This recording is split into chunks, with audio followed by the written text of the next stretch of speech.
गुलसन अस्तिको लागि thank you है।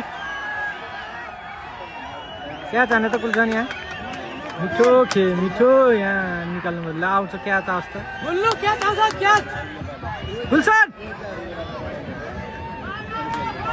अस्तिको लागि थ्याङ्क यू भन्नु त जिताउनु नसके नि।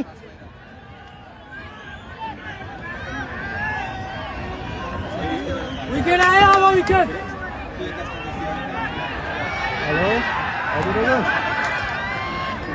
हामी त साथमा छौँ यार साथमा हो यो पारिपति हो ए दिन्छ गुलसन चौबारी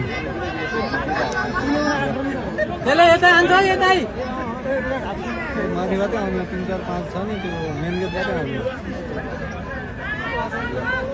7 को लाइनमा बस्नु भन्नु त टिकट जुन भयो नि दिन्छ क्या हो ठ्याक्कै यो चौबारीमा आउन टक्क दिन्छ